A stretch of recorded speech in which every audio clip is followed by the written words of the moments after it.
It's Adam Voith from Billions, and I'm on Promoter 101. Recorded live from the studios of Promoter 101, it's episode 58, featuring AEG Presents Lenore Kinder, First Row Talents, John Finberg, and Straight No Chasers, Mike Luginbill. Here's Steiny. Welcome to the podcast, friends, and thanks for joining us. We've got a great show for you today, and right off the bat, want to give a shout-out to Connor from Seattle for his amazing theme song of Promoter 101's Tongue Bath. Well done on that version, and we're looking forward to seeing more of those coming in soon. If you want to take a crack at rearranging and recording it, we'll use it on the show. Note, you've got to be willing to waive any rights so that we can use the track. We'd love to hear your versions. Dan, we've got some great guests on episode 58 of Promoter 101, starting later with AEG Presents and 2017 ACM's Don Romeo Talent Buyer of the Year. Miss Lenore Kinder is going to join us. Then it'll be First Row Talent's John Finberg talking about the big score he's got with Nightwish. And we'll close it out with Atlantic Records recording artist and Straight No Chaser member Mike Luginbill, offering us a perspective on the artist side of things from a band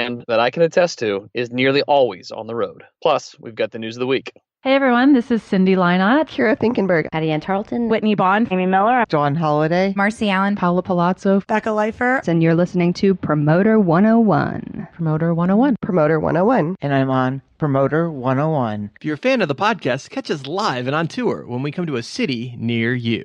Aspen Live, Aspen, Colorado this December. The time is approaching. We're all, of course, excited for Dan's sit-down at Aspen Live on December 8th. He's going to be interviewing the president of Ticketmaster North America, Jared Smith. Excited about that one. Can't wait to see some of the bigger heads of state all in the same room and getting to talk ticketing with the guy that can really impact change. We're rolling into the Big Easy on January 16th. Promoter 101 comes to Ticketfly for the first time ever with special guest from Locken and Brooklyn Bowl, Mr. Peter Shapiro, a.k.a. Shappy in the house. And in between now and then, follow us on Twitter. Keep up with us. Steiny is at The Jew. The show is at Promoters. That's Promoters, plural, 101. And I'm at W. Luke Pierce. The W stands for William for our longtime listeners. It's true. Are you tired of us just talking all the time? Well, we want to hear from you. We want to know what you're thinking. Go ahead and drop us a line with your thoughts, opinions, shoe sizes, what have you. It's Steiny at promoter101.net. We'll respond to anything and in a timely manner. If you've missed any of the past podcasts, you can always catch up at promoter101.net. This week, we feature a reissue of episode 16. Artist manager Jake Gold, known for his work with the Tragically Hip, as well as being a judge on Canadian Idol. Plus, Seth and Alma Sheck from Access Event Solutions also join us. And if you haven't heard it, it's new to you. If you haven't yet, be sure to subscribe to Promoter 101 wherever you podcast. And please help us spread the word by telling your friends. Drop a review on iTunes if you haven't already. It really helps us with our rankings. Hey, it's Pete Shapiro from Brooklyn Bowl and a bunch of other stuff, and I'm going to be down at FlyCon on Promoter 101. Shit. Dan, it's that time for the news of the week. We should probably kick it off from some news right here in Music City. It was country music's biggest night last Wednesday night as Bridgestone Arena rolled out the red carpet for the 51st Annual Country Music Awards. The crowd at Bridgestone were wowed by some awesome performances from more than 40 artists. Big winners that night, the coveted Entertainer of the Year award went to Garth Brooks, while Miranda Lambert picked up her 7th Female Vocalist of the Year, and Chris Stapleton picked up 2 awards. One for Male Vocalist and one for Album of the Year for his album From a Room, Volume 1. And noticeably absent to pick up her award for Best Song of the Year, Better Man, was Miss Taylor Swift. Little Big Town accepted this trophy on her behalf while Taylor was in New York for Saturday Night Live's rehearsals. The industry is abuzz about Taylor's new album and tour. She is just the buzz of the industry right now, Luke. We're recording this podcast on a Friday afternoon. Her album is just out today. She'll do SNL tomorrow night, so we won't be able to talk about it for this week's podcast, but I'm sure we will be talking about it next week. This has been a pretty controversial rollout of her album. The decision to create a hype and not really a bundling system around her album for her upcoming to-be-announced tour, but all these fan initiatives have gone into providing priority in the pre-order process have yet to unfold. I'm really interested to see how that process, combination of verified fan with this ranking system that her and her marketing team have implemented, really plays out. It's going to be interesting to see how well she dances on the edge of that knife, so to speak, because she really is at the point of too much saturation in the marketing marketplace right now. It's pretty incredible, the length and breadth of the campaign that she's running here for this new album, Reputation. Have you listened to it yet, Dan? No, but haters gonna hate, you know? That's for sure. We are learning more and more about what's happening with Louis C.K. This is overwhelming for one of the career giants. Clearly, things are changing as far as shows being pulled off the air and huge, huge things. And Luke, you're saying he's already admitted to this, right? Right. There were 5 women that came out from 2002 to 2005 that Louis C.K. acted inappropriate from. It was Chicago comedians Dana Mint Goodman and Julia Wolof in 2002, and then Abby Schachner in 2003, and then again on the phone to Rebecca Corey in 2005. There was a 5th woman who declined to be named in that New York Times article, and C.K. came out Friday afternoon after this Wednesday article with a statement released through his publicist in the opening lines, where I want to address the stories told to the New York Times by 5 women named Abby, Rebecca, Dana, and Julia who felt able to name themselves and 1 who did not. These stories are true. So CK flatly admitting to this. His statement later goes on and never really says the words "I'm sorry" during any of that statement, but certainly acts with a degree of responsibility and taking responsibility. Throughout all of these disgusting acts that have been happening, you've seen few people actually take responsibility for it. You throw words around like alleged, stories, whatever you want to use for a lack of confirmation for these things. CK, within a couple days, comes out, admits to it, takes responsibility for it, which is more than I can say for any of these fucking pigs that are out there in this world. Does this bode well for CK? I don't know. I think of all of the really depraved acts that have happened in the past couple weeks, this response and the timeliness of this response has been the most truthful, I'd say, and probably the most timely for it. It's not excusing CK for anything that he did, but I'm just noting that as far as team-wide and crisis-wide responses go, this is probably the best one I've seen, Dan. As a father, it's upsetting. As a human, it's upsetting. Still amazed on how far this reaches. I guess I was kind of in denial, Luke. I didn't get it. I didn't realize this was such an epidemic that it's turning out to be. Yeah, I agree. Let's move on. Pandora stock last week was down 24% after a weak earnings report. Pandora continuing to take it in the teeth. They did have a little bit of a response and recovery up a few points earlier in this week, but their active users, which always kind of floated between 75 and 80 million users monthly, was reported 73 million, and some downward trends across the board as that company continues to try to right the ship. Also, with earnings in mind, Live Nation's coming out of a really strong one, Luke. Yeah, they reported last week that their third quarter revenue was up 12% year over year, up just over $3.6 billion, and that operating income was up 5%, which for the largest producer of live entertainment and festival operations in the world, that's a good sign for the health of the overall live industry. It seems like they are doing something right under the leadership of Mike Rapino. They just keep buying and acquiring and growing. They're definitely in growth mode. It's impressive to watch. Right. Tour news. Ozzy Osbourne announced a farewell tour again. Metallica's UK tour is just crushing it at the box office. Weezer and the Pixies are going to do a co-headlining tour they just announced for the Sheds for the summer of 2018. And Nickelback has announced some Las Vegas dates.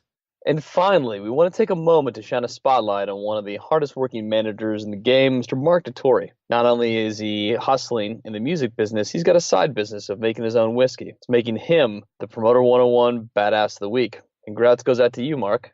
Well deserved. This is Simon Shaw from Shaw Entertainment Group on Promoter 101. In this week's featured interview for episode 58, we're excited to be joined by AEG Presents Lenore Kinder. In July, Lenore was awarded the 2017 ACM's Don Romeo Talent Buyer of the Year, and this interview airs as she winds down a sold-out Lumineers tour. Lenore, what an honor that you took the time to be with us. Thank you. I'm very excited. We've known each other for a long time, but personality-wise, you were one of the funner buyers in the country. There's no one that's not, excited when your name comes up. Smiles on people's face when they talk about you. Well, hopefully that starts moving some commas around in my favor. If they like working with me so much, I'm going to hold them to it. It seems like the commas have moved around quite a bit since I've known you. It's gone from being working in the market to working everywhere. You have no borders anymore. Yeah, the last couple of years have been a really interesting ride, and doing touring has really expanded my role in AEG and the services that I can provide for our clients. And it's been a really exciting time, starting with the small seed with Casey and watching that grow and the work that she and I have done together. Casey Musgrave. Yep, Mrs. Casey Musgrave. Actually, Mrs. Rustin Kelly now. She was just married in a beautiful farm in Franklin and looked lovely as always. It was a really great time. But yeah, doing the work with her, and 3 3 years later, flash forward to where we are now and a new record coming out next year and her headlining C2C and going out on our tour with Little Big Town to C2C, country to country. Yep. And working with the Lumineers with the amazing tour we just wrapped up at the end of March, North American tour. Over 300,000 tickets sold, $15+ million gross, box office. Pretty incredible stuff. A tour that we'll announce on another act that I'm really excited to work with. Kelsey Ballerini will be producing her 2018 North American tour. It's time to watch her swing for the fences. I'm really excited for her. What size rooms are you guys playing around the country on that? That's going to be anywhere from 1,500 to 2,500. Want to set this up to be a home run for her. So ballrooms to big theaters. Correct. Yeah. She's a Knoxville girl too. I think I probably graduated from college when she was 5, but whatever. So you've built an incredible footprint here, you and Allie. AEG has got their hands in a lot of pots in this market. Yeah, the market has changed considerably since Allie hired me 10 years ago. There were 2 major promoters here, being AEG and Outback. And since then, it's really evolved a lot. So there's a lot of promoters here for one market.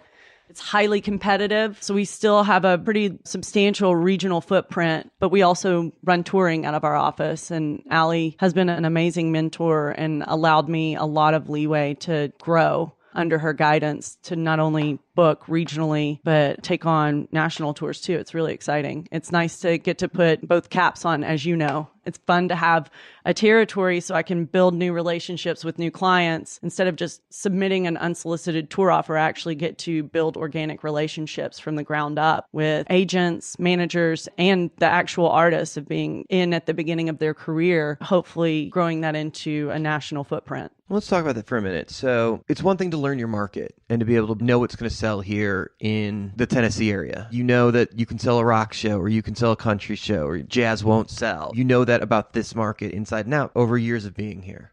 But now to take an act into another market, into another part of the country that you don't know so well, and to be able to figure out what the right play is and what the right level is. And for the Lumineers, they're hitting it out of the park everywhere. It's a little less guesswork. That tour is pretty much going to work anywhere you put it right now. But something playing ballrooms and theaters, it could be hit or miss based on the market. So picking the right rooms, the right markets, and doing that research, that's got to be a new challenge. Well, I will say, yes, we absolutely nailed it out of the park with the Lumineers, but that tour did not feel bulletproof when we were setting it up. Every tour that I put up, I set it up as though it's the most vulnerable tour that's going to be on the road. Not that I don't believe in my artists, but I want to protect them at all costs and make sure that I'm setting it up to succeed. So I don't ever want to go into a situation so headstrong that I lose sight of the fact that we may not sell out. So I want to set it up to sell out. So there was a lot of discussion with the Lumineers of making sure that we vetted the right markets in terms of traffic and radio support, even all the way down to picking the right arenas to make sure that they had a fucking curtaining system.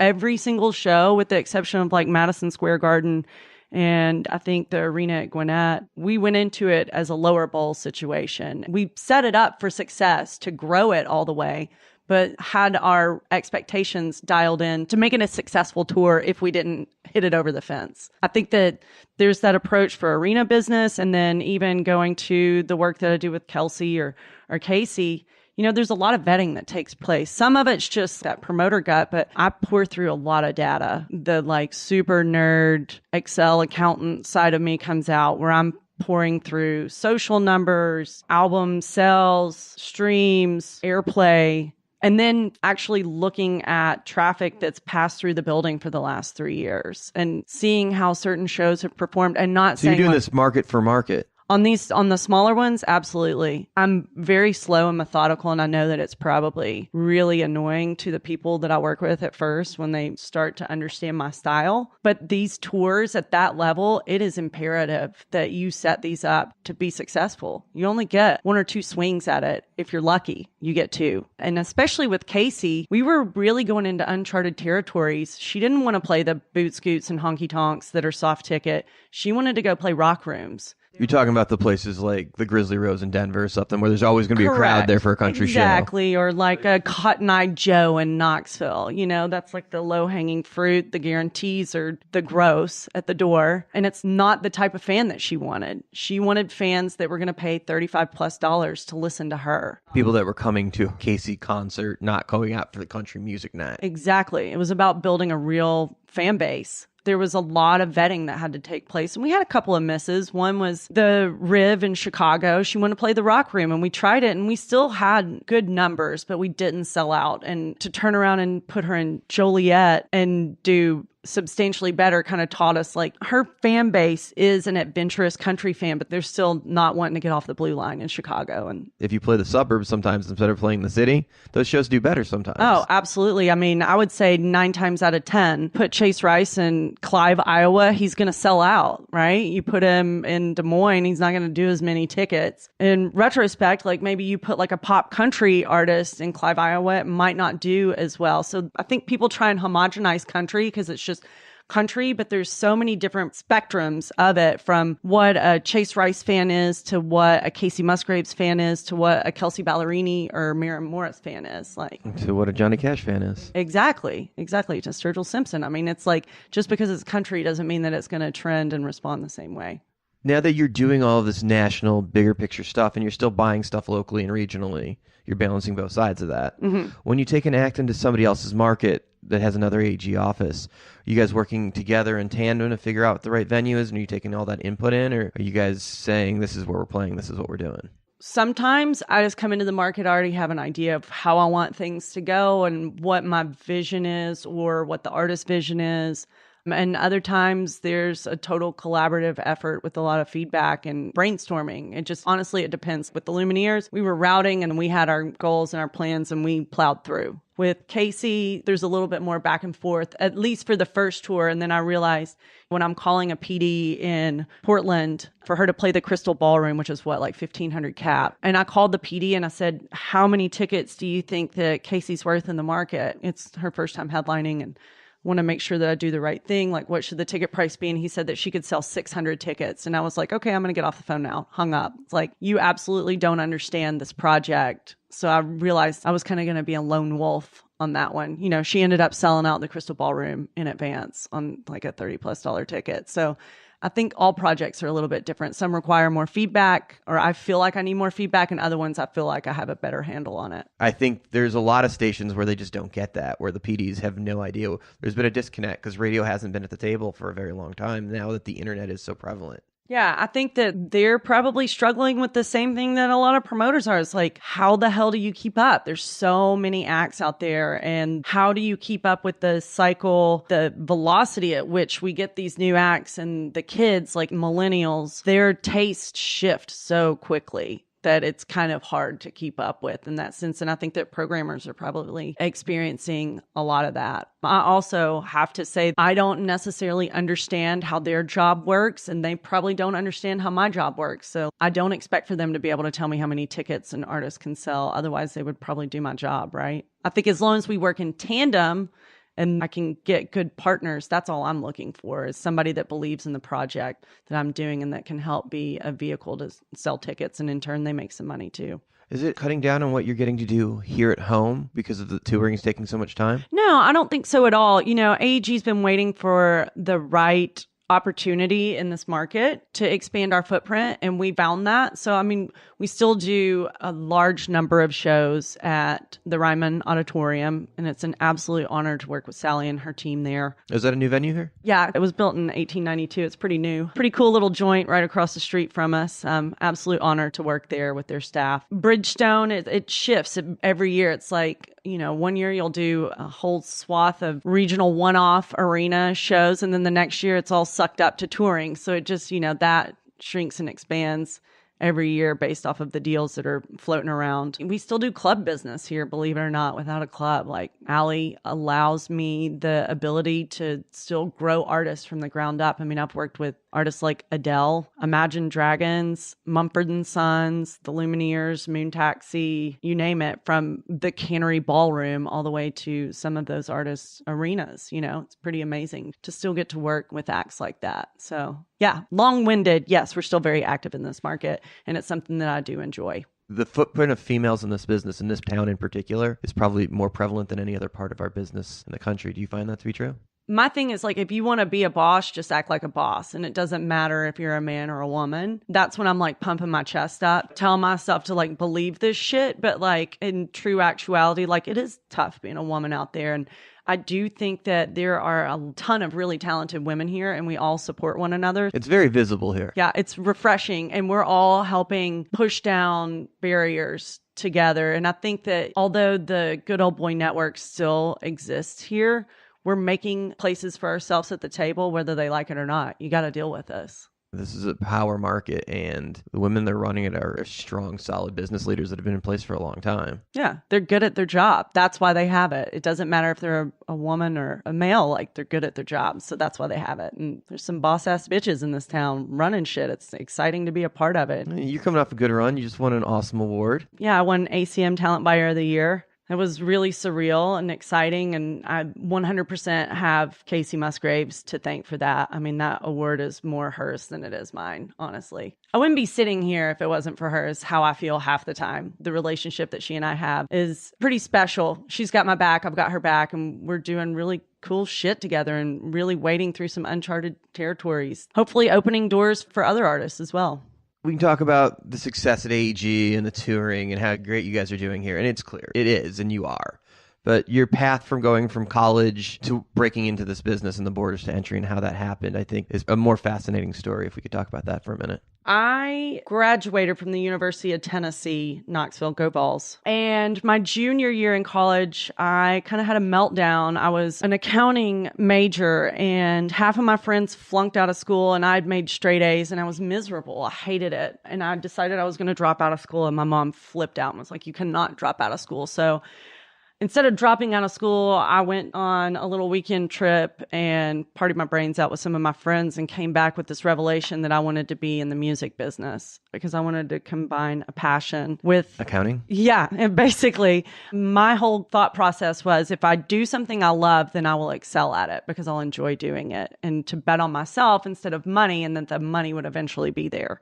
And that's kind of been my mantra since then. It still applies now. So I cobbled together the best little package in college that I could to get myself prepared for the music industry. I got a degree in marketing and a minor in theater with an emphasis in production. So I could understand basic lexicon, like stage left, stage right, upstage, downstage, park hands, Lecos, all this shit.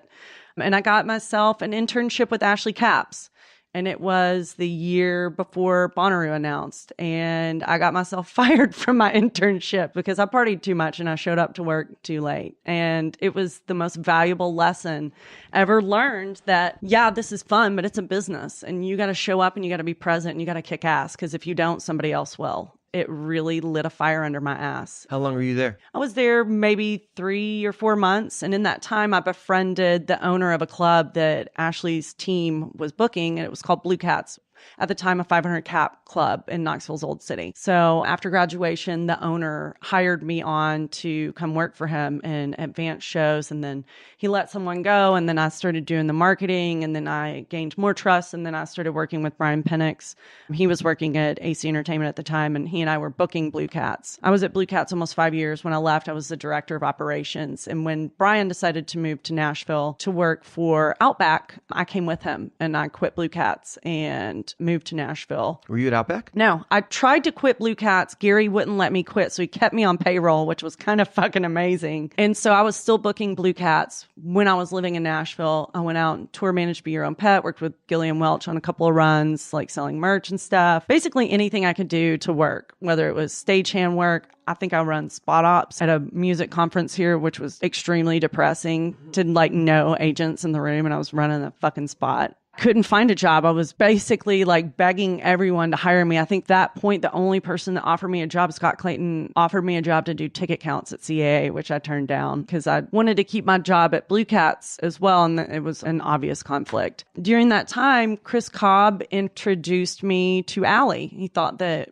we might be kindred spirits and she would be a good person for me to meet. And so I went to her office to meet her. She didn't show up. So that was a bummer. I was like, fuck, man, I'm done. I've basically met with every promoter in this town and they won't return my calls. Won't even show up for meetings, they say? I know. And just totally just like ghosted me. So we ended up scheduling another meeting. I asked her what her favorite coffee was. I think it was like a cinnamon latte. And I went to JJ's Market and I brought her a coffee. And we sat and we chatted and we had a really nice time. And we stayed in touch, and I would randomly call or email her every couple of weeks or just show up with coffee, her favorite coffee, and just be like, hey, it's me. I'm still looking. Like, love to come kick ass with you one day. And Megan Wilson was working for her at the time, and I think she was marketing Louis' Nickelback tour and needed some hired help. So they brought me in as a paid marketing intern. At the ripe old age of 27, I was a paid marketing intern. It was pretty depressing. But you got you in the door. Yeah, I got my foot in the door, and I was really thankful for the opportunity. And I just busted my fucking ass, man. Was that the Nickelback 3 Days Grace Breaking Benjamin tour? I can't remember. I just remember we did one promotion called Nickelback to School, and I got to put stickers on all these notebooks. I sat and put Nickelback stickers on them and like packaged them up to ship to radio stations.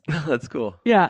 But Allie Harnell, her assistant went out of the country, and so I covered for her and was Allie's assistant for like 2 weeks, and we just really hit it off. Her director of marketing at the time quit, and so she hired another director of marketing and brought me on as a marketing assistant. The rest is history. That was 10 years ago next month. Started as a marketing assistant. Within about a year's time, year and a half's time, I was buying shows. I'd take her offers that she would send, and I would create my own scaling and or create my own projections based off of her scaling, and I would send them to her so that she could see that I had a gut, like what my gut and my appetite for buying was, and if I was good at like making these projections. And so I started buying some club shows. The first club show I bought in Nashville was Red at Rocketown. It was so bizarre. That was my first swing at it. Made money, just built my trust with her. Was buying and marketing, and then slowly the buying became so much that the marketing went away. But to this day, I still market some of my shows. Oh, really? Yeah, I want to like understand all the tools that are out there. I would say my marketing team would say I'm a control freak, but I want to understand what they're doing and why they're doing it. I feel like it makes me a better promoter to have been a runner, worked the box office, or been a tour manager, or done the marketing. Like, I understand how all the pieces go together. Let me stop for a second and point out that you mentioned when you were at AC that it didn't work out, that it was you. You fucked up.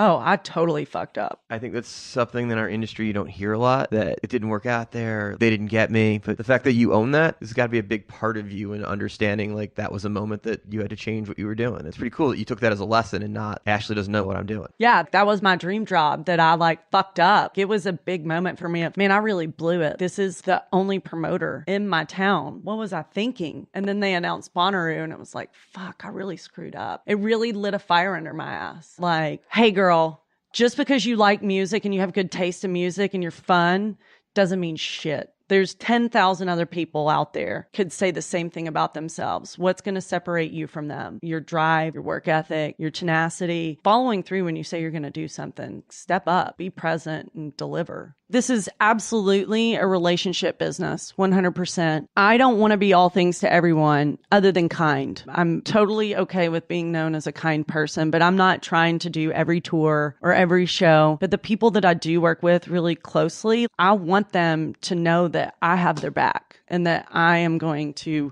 work really hard for them. And I want to feel the same way towards them. I mean, Joe Atamian's like family to me. He's a good dude and he has my back and I have his back. And I think that that's the way that it's supposed to be. Like, ideally, when you can work with your friends like that, that's a dream scenario. Did you know he was agent in Agent versus Promoter? Maybe. It's outed now. I mean, he told me. I'd known for like a couple of years. It was not a hard secret to keep. He trusted me with something pretty special to him. So I don't want to fuck that up for him. It's interesting, the people that didn't know. It's kind of... Yeah, well, now that you look back on it and you know, and there's all the like Seinfeld references and shit like that, it's so easy to be like, oh yeah, duh, that's totally him and Scott. The business is changing. The city's on the rise. I mean, you look out the window and there's cranes everywhere. As the city becomes bigger and bigger and more important as a music community, does that change your problem with trying to figure out how to route against traffic and dealing with everyone in the world playing this market? To every agent and manager that's out there listening, this is not an A market. If you can sell 1,500 tickets in Chicago, that doesn't mean you can sell 1,500 tickets in Nashville. It probably means you're going to sell 500 to 600 tickets. That's the thing that I always get is like, oh, well, we're selling 1,500 to 2,000 tickets in New York, LA, and Chicago on a $25 ticket. I'm like, those cities are substantially larger than Nashville.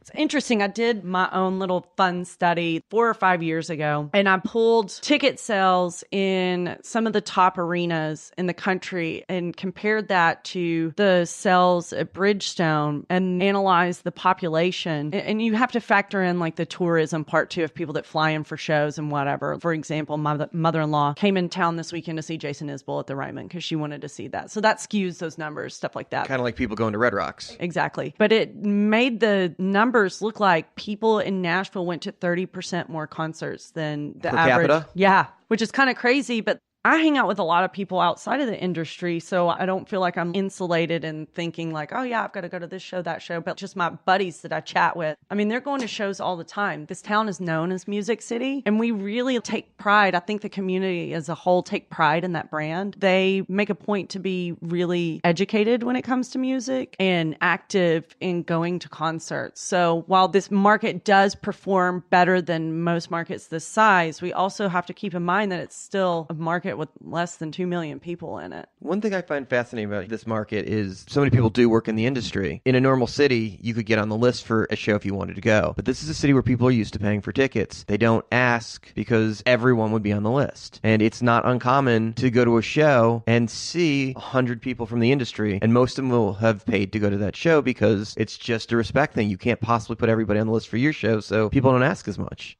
Yes and no. People get it when it comes to like a reserve show. They understand a butt in a seat is a ticket. But when it comes to club business, you know, or a GA situation, I think that there's not as much perceived value. So people definitely use the guest list scenario a little bit more. Since I don't participate in the bar revenue, I could give a shit, you know, but I don't know. I think since people are in the business, there's more respect for it and understanding of like, this is revenue and it's coming from somewhere. There's only so many comps out there. And as important as we'd all like to feel like we are, there's always somebody a little bit more important than us that's probably going to get the free ticket instead of us. The market's growing. Does that make the value of this market better as acts want to build here because this market is on such a huge population burst? I think that people just love this town because it's still about the song. This whole town exists because of the song, because of songwriting and publishing. And that to this day is still prevalent. And for an artist, that's where it starts and stops. So the fact that that is the most precious thing here will continue to perpetuate the success of this market in terms of the music industry. Bands all over the board, whether it's a hip hop artist, heavy metal, or punk rock, this town feels appealing to a lot of them because there's such an awesome creative community here. And they support all across the genres. Like you're going to see all different types of acts, all different types of genres working together, collaborating, helping one another here. And I don't want to act like this is the only market that happens in the country. I'm just speaking from my point of view as a Nashvilleian. It's just really special. And especially in East Nashville, the vibe over there is so incredible. And the local scene here it's an honor to be a part of it, honestly. That was something, even though I work for a large corporation, I want to feel ingrained in the local music scene. It's just really special here. I mean, we have a lot of young, talented artists coming out of this market that are making really big waves for themselves. I mean, like, look at Moon Taxi, the last song that they put on Spotify. I haven't checked in a while. The last time I checked, it was over 53 million streams. And that's a self-release. I mean, that's fucking incredible. We've got them coming up at the Ryman at the end of this month. They're going to sell out 2 nights at the Ryman, a local artist. That's fucking awesome. And they're making waves all over the country. So to say that you're a part of something like that, I mean, I'm getting goosebumps. It's fucking thrilling. I love artist development and I love working with young acts. And it's so easy to do that here in my eyes. One, because of our geographical location. We have 7 states touching us. You can be to New York in 12 hours by van. And the business that's here, from publishing to labels to booking agencies agencies, publicists to promoters to risk insurance. I mean, you name it, it is here. Everything you need is here.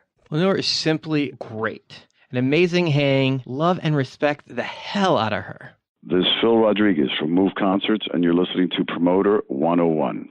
It's that time of the podcast where we go through the tweets of the week. Steiny, I want to jump into some of the tweets from this past week. Can you humor me? Explain what was going on in your mind when you wrote each of these Promoter 101 tweets. Let's start with this one. It never really occurred to me that when I first wanted to become a concert promoter, the job was mostly setting up catering and accounting for it. It really is all I do. It's amazing. When you buy 8 dates of a tour totally based on who the agent is, and then the agent gets fired right after the tour goes on sale. Fuck me for doing a friend a solid, huh?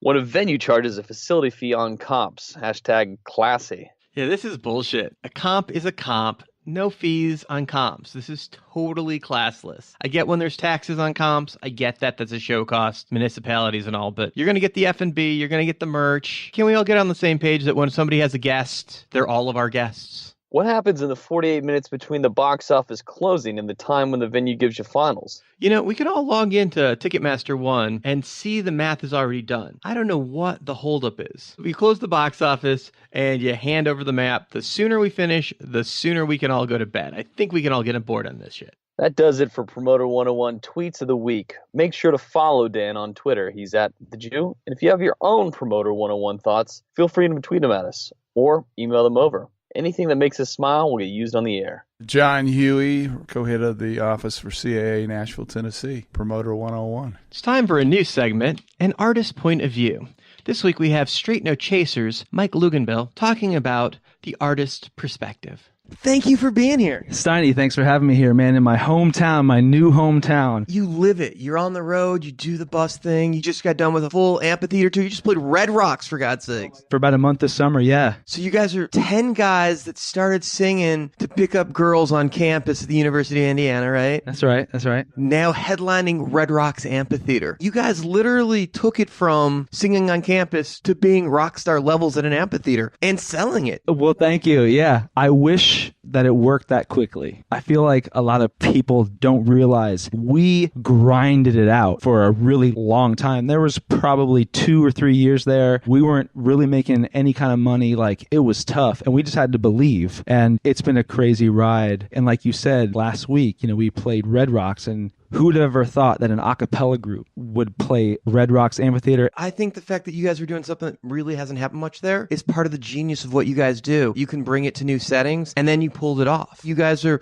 breaking down barriers and bringing arts to the people in a new way, and people wanted to see it. Thousands of people showed up. They have to give a little bit of a shout out to Postmodern Jukebox, who we did an entire tour with, and the show at Red Rocks was our last show of that whole tour, so that was a good tour with them. That was a lot of fun. So you guys are going back out, though, and you're doing the normal fall Christmas run. You'll be back in the theaters. The Speakeasy tour, yeah. Where your fans are used to seeing you. Inside where it's protected and comfortable. Nobody's going to get a sunburn at a Straight No Chaser show this fall. Yeah, and it's only us. There's no opener. There's no other act. We won't be going on at 9:15 every night. We'll be going on at 7:30 or 8 o'clock, depending on the room. It's going to be great. We kick off the Speakeasy tour end of October, and we'll go through January the 2nd. And there's a lot of new music coming, too, so it should be a good time. We were in Paris, and I was talking about, let's play the smaller room because it's nicer, and let's do 2 shows in a day. That's probably the better thing to do in this scenario. And you were like, you really don't get it from my point of view. And I was like, yeah, I guess I don't. Why don't you like the idea? And you're like, I can only do 2 shows a day, once, maybe twice a tour, because my voice is the show. There's not instruments that are protecting that. We can't hide a bad night of vocals. We have to be able to sing every night. And if I do 2 shows too many times, I don't deliver the fans the show that we promised them, and our quality is important to me. And I totally didn't appreciate what I had said to you because it was based on my rock band thinking of, let's put 2 shows in a day because it's the better place for you to see the show. And you're like, yeah, that makes sense, except we're already doing a couple doubles that week, and I really am worried about the quality. Let's play the other room because the show will be better musically. And that's what I care about more. Wow, I'm really surprised that you can remember that. I totally took that to heart. It's a weird thing. It's like you can probably do the shows, but then the quality of it might have a little bit of suffering in there. You try to make it really rare and far between, right? Well, yeah. Like so you can protect your voice. Yeah. And it's one of those things where you can do it, but should you do it? You got a standard. You don't want to fall below, and that's exactly. Does it make sense to do it? Because it's not about the money. It's about the show. It's about the quality of the show, stuff like that. The artist's point of view is so important to get to truly understand that view. Thank you so much for taking time, Mike. Absolutely. It's been a pleasure to be here with you. Thank you, Dan. Promoter 101 in the beautiful city of Nashville. Promoter 101, Nashville. Mike's an incredible client. He's a great friend. I want to thank him again for joining us on Promoter 101. Hi, this is Nick Gold from Entertainment Travel, and I'm on Promoter 101. Our second interview of episode 58 of Promoter 101 will be with First Row Talent's John Finberg. He's on a roll right now with Nightwish and talk about living and working outside of the U.S. John Finberg, it's been a long time, buddy. Thanks for joining us. Dan, I don't think I've seen you in 10 years or more. It's been a while, man. It's been a while, but our careers started together back in the day. Yeah, late 90s, mid 90s here, right? You've always had a good knack for finding acts that could sell. I get them early. Unfortunately, haven't kept them all, but I've been able to find stuff that I like that I think others would like. And more than about 10 times in the last 20 years, I was right. You've been with a couple different agencies and you've been on your own. You're back on your own. I remember at one point you shared a desk with Gabe Bloom. I started in 1994 in Philadelphia, up in an attic with somebody back in Philadelphia, and we shared an attic in his house, and I started doing it then. And then I went to Michigan and worked with Mark Hyman, and I kind of learned how not to do things. And then from there, I went to go work for Scott Weiss, who was in San Francisco, and he had an LA office with Gabe. And that's how I came out to the West Coast the first time. Unfortunately, Gabe is no longer with us, but he was one of the bigger personalities in the business, and what a great hang. I loved Gabe. I think I got part of my personality from him. He never held in what he thought, and I kind of appreciated that. Alternative acts and alternative music. Here's the thing. I always liked heavy metal stuff when I was growing up. So I kind of sort of steered towards a lot of European stuff. That extreme music, not so much, always was there, but only with really one or two people. But this crazy over the top European stuff that comes over here and plays in clubs and then goes over to Europe and plays in 15,000 seaters. That was always my thing. And I always liked that. So you book the entire world, right? Some stuff I do South America, Asia, Australia, occasionally something like in Russia, but mostly it's North America. Do you speak multiple languages? Maybe 20 words in Thai, but I don't really say it out loud here because it sounds weird with my accent, and only because I live there. How did Thailand come into the picture for you? Okay. What do I have in the bank? Where can I go the rest of my life? So I went to my financial advisor at the time and I said, this is what I got. You obviously know. Where can I live for the next 50 years if I never worked another day in my life? And on that list were places like Brazil, Costa Rica, and Thailand came up. So I thought, well, Thailand seems far away, really far. Like I could go there and I don't have to be music business John. I could be John the mailman or John the movie ticket taker. So I went to Thailand on a vacation to see what it was like. I went there for 3 weeks. I flew home, booked a flight to go right back. I didn't want to leave. So I wound up staying an extra 10 days. I just couldn't get it out of my system. And ever since then, I've just been going back. What is it about Thailand that makes it so incredible to you? In America, it's always been a certain way where it's who you are, what you do for a living. A lot of the times here, the first question is, what do you do for a living? And it's like, well, if you tell them, who do you book? Well, who is it? Who? Just was never like, who are you? I went over there and I just told people I worked at a post office and no one knew anything. I said, I deliver mail. They didn't care. They just knew that I was there and I would go to the same places and I became friendly with people. I think what attracted me there the most is there's no status. They don't care what kind of car you drive, what kind of place you live in. I know a lot of people think that there's other reasons why I went, but that was never the case because anybody that knows me knows that that was never a problem. But a lot of people think that the reason why you go there is the same reason why 99% of other people go there. I'm baffled. Let's just say it's kind of a country that's known for its sex tourism. I mean, look, don't get me wrong. I'm happy that you aren't familiar with it. I myself didn't really know much like that until I got there and saw it. By going there and experiencing that visually, seeing how it is, I was able to understand the way that life is over there. And over the 15 years I've been going there, now look, I'm able to own businesses over there. I adapted my brain from America and brought it to a country like that and used my skills. Now I have 5 bars in the middle of Bangkok that I also own. It's pretty impressive, my friend. I got lucky.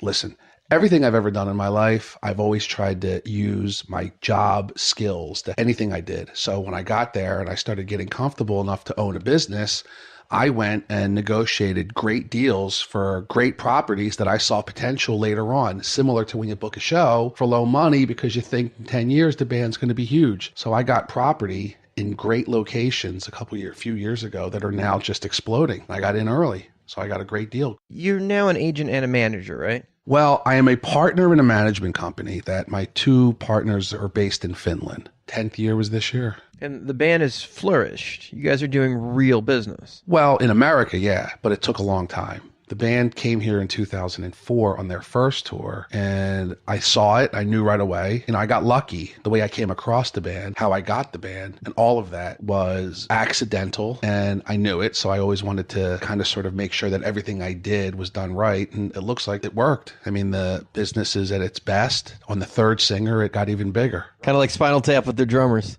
It's interesting. The band has improved no matter what happens. You book other bands besides Nightwish. How many other bands are on the roster? There's about 25, 26. So that's a lot of acts. And some of them you book for the world? At one point, at my worst, most addicted to this whole thing world, I was booking over 100 myself, which is part of the reason why I got to the point where I was health-wise that forced me to move to a different country and look at other businesses. My roster now is streamlined to where I'm happy with what I have. The clients that are doing well are loyal and successful. It's a great place to be in. It really actually is. I'm probably at my happiest I've been in 20 years. I think calming down and all that helped. You've got a long history of booking acts, 26, 27 years now, right? Yeah. Almost 24 years of doing this. For agents that are just starting out, learning the business, do you have any advice?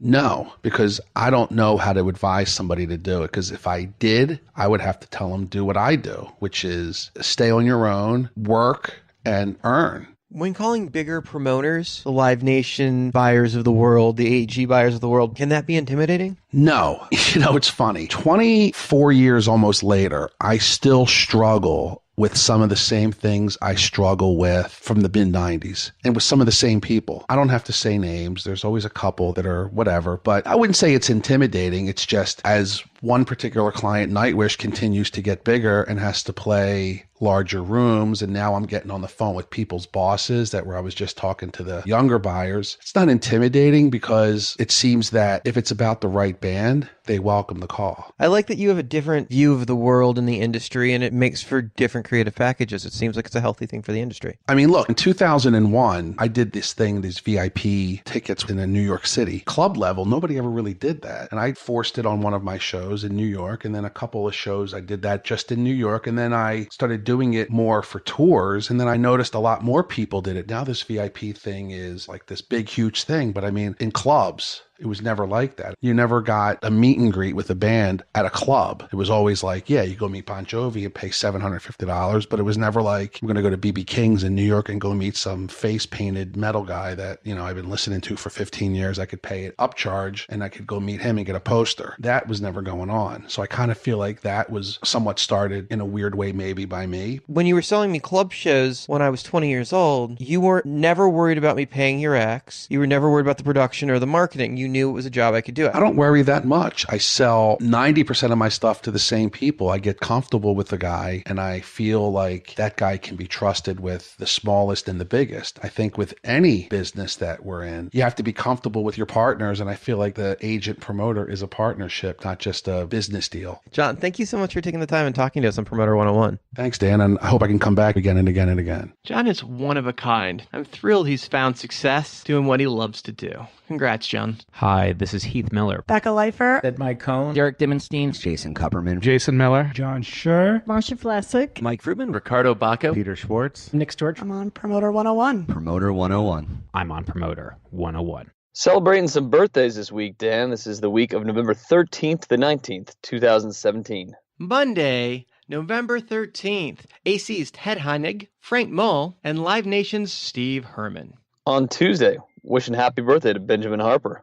Wednesday, Ticketfly's Jeff White. We love you, Jeffy. And the Danforth's Stephen Riff. On Thursday, the 16th, we're wishing a happy birthday to Hillary Zuckerberg, the Birchmere's Michael Jaworek, and our buddy, Andrew Lanoy.